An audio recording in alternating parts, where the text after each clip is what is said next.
Labor have also gone back to is their Mediscare campaign, and it was successful for them last time. It certainly had an impact, and they're doing it again. They're promoting what is essentially disinformation, misinformation across social media.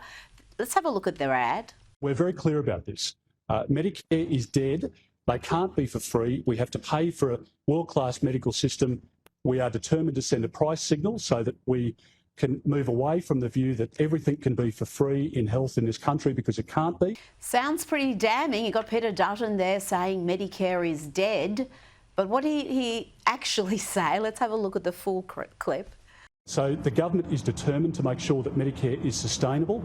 We are determined to send a price signal so that we can move away from the view that everything can be for free in health in this country, because it can't be.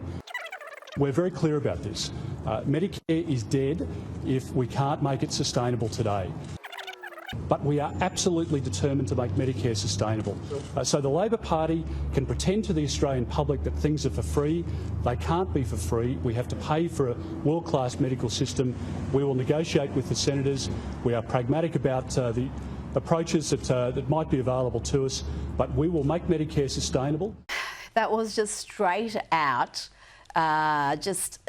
disinformation. There's no other word for it, and it's pretty rich for a party that bleats endlessly about disinformation, that wants to suppress our free speech, supposedly to protect us from disinformation, and they pump that out, and that's a paid Facebook ad. So it's not only appearing on TikTok and LinkedIn and a whole bunch of other sites, but it's actually paid and promoted on Facebook. So yes, I'm sure hundreds of thousands of people have probably seen it by now. Absolutely. And look, they've cheated. They've misrepresented what he was trying to say. Yep. And they've completely taken it out of context. That wasn't what he was trying to say at all.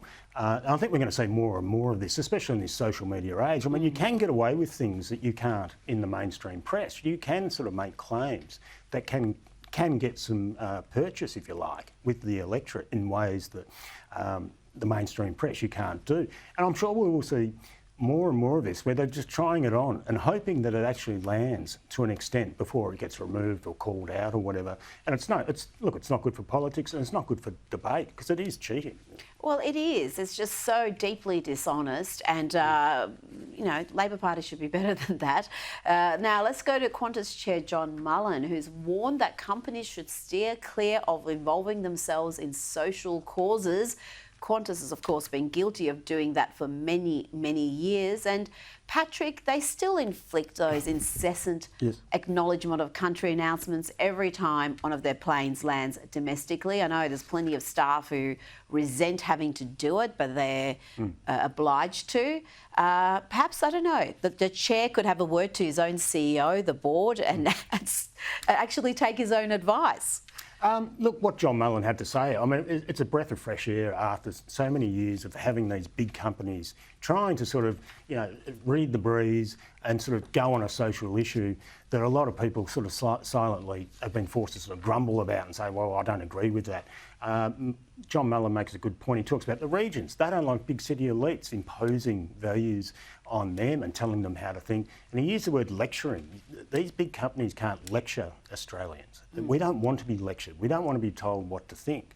I think this is so welcome to hear a CEO actually saying this after so many years of actually, being force-fed this big company nonsense, which is about, it's about sort of getting people on side. It's about sort of being on the right side of history. Why don't, Mr Mullen used the term, just do the knitting. Yeah. And in this case, just fly planes. I don't care what Qantas thinks about this or that. I have no interest whatsoever. That is, I think, a very widely held opinion. Whatever side of politics you're from, you want your corporates to stick to their knitting, do what they're supposed to do and do it well, take care of their staff, take care of their customers, and leave the politics to the politicians. Absolutely. Patrick Carline, thank you so much for your time tonight.